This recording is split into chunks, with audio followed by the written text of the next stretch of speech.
Welcome students, welcome again in my YouTube channel. In previous video we have discussed about special purpose book, that is first one is cash book.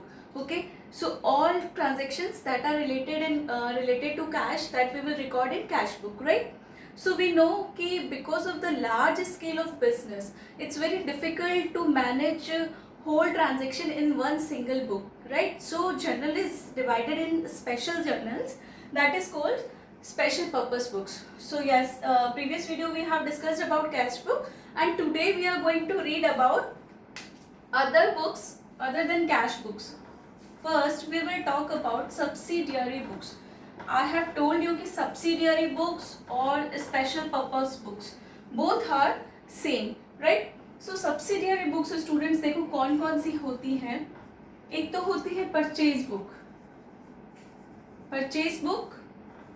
Purchase book के बाद में हम बात करेंगे sales book की. Sales book purchase अगर आएगी तो ऑब्वियसली परचेज रिटर्न भी होगा, राइट? तो purchase return, next purchase return book, sales return book. Sales होगी तो ऑब्वियसली सेल्स रिटर्न भी होगी ही होगी. Sales return book, cash book जो हम ऑलरेडी पढ़ चुके हैं,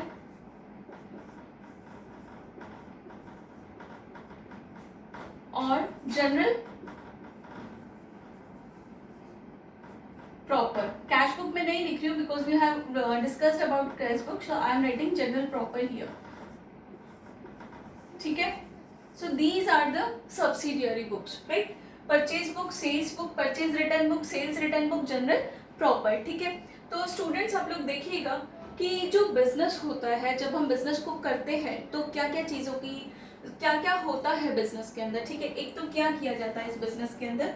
अगर कोई भी बिजनेस स्टार्ट किया हुआ है तो बिजनेस के अंदर क्या क्या काम होते हैं. परचेज ऑफ गुड्स होता है. परचेज ऑफ गुड्स, अगर परचेज ऑफ गुड्स होगा तो क्या होगा, दो तरह से हो सकता है. एक तो कैश में ट्रांजेक्शन हो सकता है और एक क्रेडिट में ट्रांजेक्शन होता है, राइट? उसके बाद में एक और चीज होगी जो होगी purchase of assets. Purchase of assets, purchase of goods, क्या डिफरेंस है दोनों में. सपोज करो मेरा जो बिजनेस है वो फुटवियर का बिजनेस है और मैं अपने बिजनेस में लेकर आ रही हूँ फर्नीचर. ठीक है, तो मेरा जो बिजनेस है फुटवियर का, तो वो फुटवियर मेरे बिजनेस के लिए क्या हुए, मेरे गुड्स हुए. लेकिन अगर मैं उसमें फर्नीचर लेकर आ रही हूँ तो वो मेरे गुड्स नहीं हुए. ठीक है, वो मेरी क्या हुई, वो मेरी असेट्स हुई, राइट? तो परचेज ऑफ असेट्स और परचेज ऑफ गुड्स, यही चीज़ें जो मेन बिजनेस में है अपन करते हैं, राइट? उसके बाद में जो चीज़ होती है वो होती है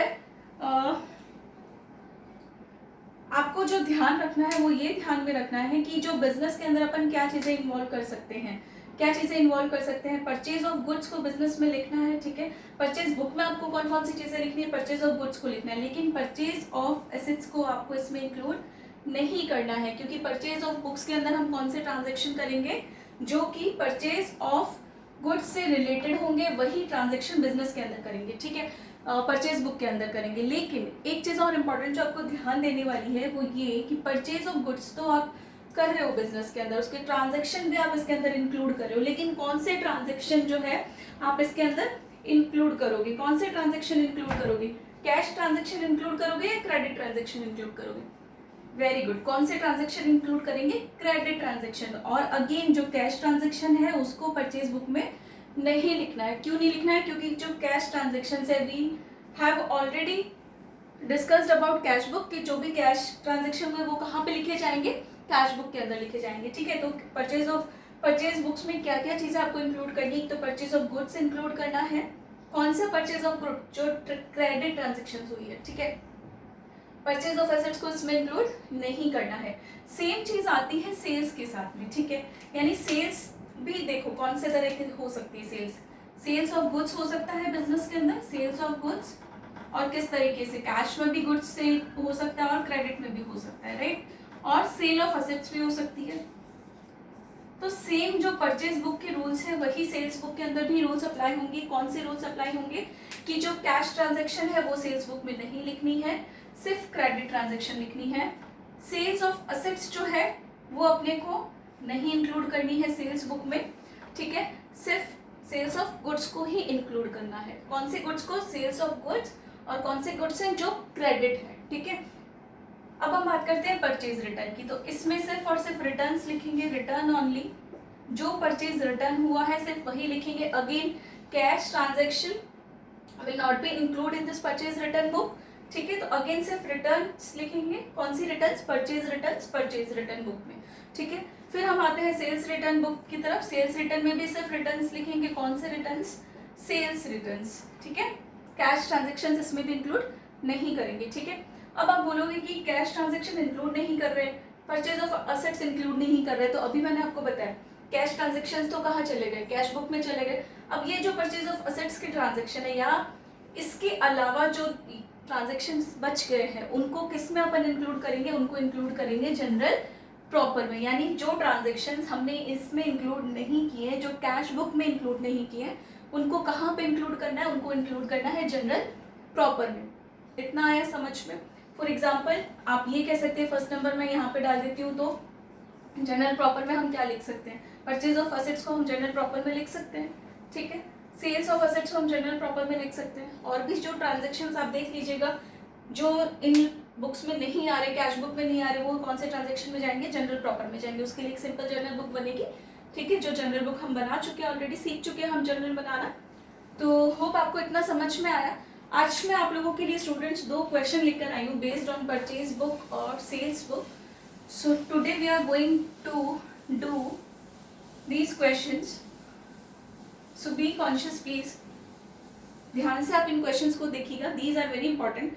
तो अगर आपने ये कर लिया तो आपको बेसिकली परचेज बुक कैसे होती है, सेल्स बुक कैसे बनाते हैं वो समझ में आ जाएगी, ठीक है। तो अपन सबसे पहले बात करते हैं परचेज बुक की। क्या कह रहा है? From the following information prepare the purchase book आपको बनानी है सूर्या इलेक्ट्रॉनिक ट्रेडर्स अंबाला, ठीक है। तो सबसे पहले जो परफॉर्मा देख लेते हैं परचेज बुक का, कैसा होता है उसका परफॉर्मा। आप सबसे पहले ट्रेडर्स का नाम लिखोगे। किसका लिख रहे हो आप? सूर्या इलेक्ट्रॉनिक की आप बना रहे हो, तो सूर्या इलेक्ट्रॉनिक आपने यहाँ पे लिखा, सूर्या इलेक्ट्रॉनिक ट्रेडर लिखा आपने यहाँ पे, ठीक है। उसके बाद में हमने इसका परफॉर्मा रेडी किया। परफॉर्मा में देखो सबसे पहले क्या आता है? सबसे पहले आप लिखोगे डेट, डेट के बाद में पर्टिकुलर्स, पर्टिकुलर्स भी लिख सकते हैं और नेम ऑफ द सप्लायर्स भी लिख सकते हैं, ठीक है। दोनों लिख सकते हैं, या तो आप पर्टिकुलर्स लिखिए या फिर नेम ऑफ द सप्लायर भी लिख सकते हैं, ठीक है। दोनों ही राइट ही होंगे। उसके बाद में आएगा इनवॉइस नंबर। इनवॉइस नंबर देखो स्टूडेंट्स आपको गिवन होगा बुक के अंदर, जितना भी इनवॉइस नंबर है वो आपको गिवन होगा और वही इनवॉइस नंबर आपको यहाँ पे लिख देना। उसके बाद में एलएफ लिखेंगे। एलएफ के बाद में 2 कॉलम्स आपको बनाने, एक तो डिटेल्स का कॉलम जिसमें हम बेसिक एंट्रीज करेंगे, अमाउंट वो लिखेंगे, और एक नेट अमाउंट। जो डिटेल्स वाले कॉलम में जो हमने अमाउंट लिखा है उसको फाइनली जो है नेट अमाउंट वाले कॉलम में ट्रांसफर करके उसको लिखा जाएगा, ठीक है। तो ये परचेज बुक का परफॉर्मा होता है date, particulars, invoice number, LF, details और नेट अमाउंट, ठीक है। अब हम लेते हैं फर्स्ट एंट्री के बारे में बात करते हैं। देखो फर्स्ट एंट्री क्या बोल रही है? Purchase goods from Rajesh electronics company Delhi. Rajesh electronics एक कंपनी है जो दिल्ली में है, उससे क्या किया गया है? गुड्स को परचेज किया गया है। तो सबसे पहले आपको डेट पुट करनी है। कौन सी डेट में ये ट्रांजेक्शन हो रहा है? March 1, ठीक है। तो कौन कंपनी का नाम सबसे पहले लिखोगे? राजेश इलेक्ट्रॉनिक्स कंपनी, ठीक है। राजेश इलेक्ट्रॉनिक कंपनी का नाम सबसे पहले लिखा। अब आप लिखोगे ट्रांजेक्शन्स की डिटेल। डिटेल क्या लिखनी है आपको? देखो क्या क्या इससे परचेज किया गया है। 12 डजन बल्ब्स परचेज किए 80 rupees per each, 20 water heaters eight ₹144 पर ईच, और फिर ट्रेड डिस्काउंट है, ठीक है। तो सबसे पहले आप यहाँ पे डिटेल्स लिख देंगे। 12 डजन बल्ब्स एट ₹80, और यहाँ पे सेकेंड जो है 20 वाटर हीटर्स का लिख देंगे। 20 वाटर हीटर्स एट ₹144 ईच, ठीक है। अब 12 डजन बल्ब्स जो है ₹80 पर ईच आपने लिखा है, तो 12 डजन बल्ब मतलब क्या हुआ, 12 डजन, इसका मतलब क्या हुआ, 12 इंटू 12 इट मीन्स 144 के बारे में बात कर रहे हैं। तो 144 को आप जब 80 से मल्टीप्लाई करोगे तो ये अमाउंट आपका आएगा 11,520, ठीक है। और उसके बाद में जब 20 वाटर हीटर्स जो ₹144 से आप इसको कैलकुलेट करोगे तो आपके पास अमाउंट आएगा 2,880 रुपीज, ठीक है। तो ये हुआ डिटेल जो इसकी थी। अब हम बात करते हैं 10% ट्रेड डिस्काउंट। देखो लेस किया हुआ है 10% ट्रेड डिस्काउंट, तो यहाँ पे मैं लिख देती हूँ लेस 10% ट्रेड डिस्काउंट, ठीक है। इसमें हम शो करेंगे यहाँ पे ट्रेड जो डिस्काउंट है वो 10% लेस किया है वो हम यहाँ पे शो करेंगे। जब आप इसकी टोटल करोगे तो आपके पास अमाउंट आएगा 14,440, और जब आप इसका ट्रेड डिस्काउंट 10% माइनस करोगे तो वो आएगा 1,440 रुपीज़, ठीक है। तो 1,440 रुपीज़ आ गया। और जब आप इसकी टोटल करोगे इस कॉलम की तो ये आपके पास में आएगी 12,960, यानी ये जो डिटेल्स है इसकी कॉलम हम कहाँ पे लिखेंगे, नेट अमाउंट वाले कॉलम में लिखेंगे। इतना आप लोगों को समझ में आया, ठीक है। होप इतना आप लोग को अच्छे से समझ में आ ही गया होगा। अब हम बात करते हैं सेकेंड एंट्री। देखो स्टूडेंट्स क्या कह रहा है, purchase from Chandra lights for cash. अब देखो एक वर्ड आ गया यहाँ पे कैश, कौन सा वर्ड आ गया, कैश वर्ड आ गया। अब आगे रीड करने की कोई रिक्वायरमेंट नहीं है, क्यों नहीं है, क्योंकि कैश वर्ड आ गया। कैश देखते ही मेरे दिमाग में क्या चीजें चलने लगेंगी कि जो कैश ट्रांजेक्शन है ये तो कहाँ जाएगी, कैश बुक में जाएगी, तो इसको यहाँ पे दिमाग लगाने का कोई सेंस नहीं, इसलिए हम इसको लीव कर देंगे, यानी ये वाली ट्रांजेक्शन जो है इसके अंदर नहीं आएगी। फिर bought goods from Rajendra electronics on credit. अब क्रेडिट पे गुड्स फ्रॉड किए, सबसे पहले क्या लिखना है, इलेक्ट्रॉनिक्स कौन सी है कंपनी का नेम लिखना है, राजेंद्र इलेक्ट्रॉनिक्स है, तो सबसे पहले हम लिखेंगे डेट कौन सी है, देखिए स्टूडेंट्स मार्च 20, और यहाँ पे लिखेंगे राजेंद्र इलेक्ट्रॉनिक्स। अब राजेंद्र इलेक्ट्रॉनिक्स से क्या क्या सामान परचेज हो रहा है उसकी डिटेल देख लेते हैं। 240 ट्यूबलाइट्स है ₹50 ईच। तो यहाँ पे सबसे पहले तो हम कितने रुपीस में क्या क्या चीज़ें खरीदी उसकी डिटेल लिख लेते हैं। 240 tube lights at ₹50 each. 60 table fans उससे परचेज किए, 60 table fans at ₹400 each. 24 heaters लिए हैं, 24 हीटर्स एट ₹100 ईच, ठीक है। कुछ भी नहीं करना है, सिर्फ आपको जो डिटेल उसके अंदर दे रखी है सिर्फ वही आपको क्या करना है, लिखते जाना है, कुछ भी एक्स्ट्रा इसके अंदर नहीं करना है। ये बहुत ही सिंपल है स्टूडेंट्स, आप लोग अगर ध्यान से करेंगे तो आपकी इस जो परचेज बुक है, बाकी की जो सब्सिडियरी बुक्स हैं इसमें आपके मार्क्स जो है वो कट नहीं होंगे, ठीक है, अगर आपने इसको ध्यान से किया तो। सबसे पहले अमाउंट लिख लेते हैं। 240 को जब आप 50 से मल्टीप्लाई करोगे तो ये अमाउंट आएगा 12,000 का। 60 टेबल फैंस को 400 से मल्टीप्लाई करोगे तो आएगा 24,000, और 24 हीटर्स को 100 से करोगे तो आएगा 2400, ठीक है। तो ये टोटल अमाउंट आ गया। डिटेल्स में आपको लिखना है जो ट्रांजेक्शन हुआ है, और नेट अमाउंट में आपको इन तीनों का टोटल करके साथ में लिख देना, यानी इन तीनों का टोटल क्या है 32,640 रुपीज, ठीक है। तो ये हुई परचेज बुक वाली ट्रांजेक्शन, यानी सेकेंड ट्रांजेक्शन तक ये काम खत्म हुआ अब हमारा। अब हम बात करते हैं नेक्स्ट एंट्री की। नेक्स्ट एंट्री क्या बोल रही है, purchase from Messrs Verma Delhi. अब देखो परचेज किया है मैसेस वर्मा से 2 sofa set at ₹20,000 each. Again क्या बोल रहा है, देखो बिजनेस तो किस चीज में कर रहा है, इलेक्ट्रॉनिक में, लेकिन परचेज क्या कर रहा है, सोफा सेट परचेज कर रहा है। क्या सोफा सेट हमारे बिजनेस का गुड्स है, बिल्कुल नहीं, नहीं है बिजनेस का गुड्स।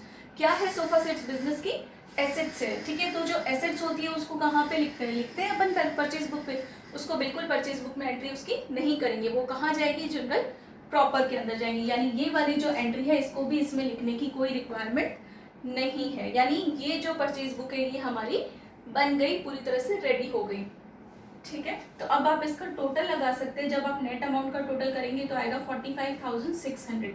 स्टूडेंट्स आपको लास्ट में इसको लिख देना है यहाँ पे परचेज अकाउंट, क्योंकि परचेज अकाउंट हमेशा डेबिट करते हैं इसलिए यहाँ पे भी डेबिट ही लिखना है बैलेंस में आपको, ठीक है। तो परचेज अकाउंट डेबिट करके आप जो फाइनल टोटल है वो यहाँ पे लिख देंगे। बस इतना सा काम करना है परचेज बुक के अंदर, और कुछ भी आपको एक्स्ट्रा करने की रिक्वायरमेंट नहीं है, ठीक है। अगर क्वेश्चन में जीएसटी दे रखा है तो क्या करेंगे, जो परचेज किया उसके साथ में ट्रेड डिस्काउंट लेस कर रहे हैं तो जीएसटी को क्या कर देंगे, ऐड कर देंगे। तो यहाँ पे आप जीएसटी की इन्फॉर्मेशन लिख के वो अमाउंट भी उसके साथ ऐड करके आगे टोटल कर सकते हैं, ठीक है। ये तो हुआ परचेज बुक का क्वेश्चन। अब हम बात करते हैं सेल्स बुक की।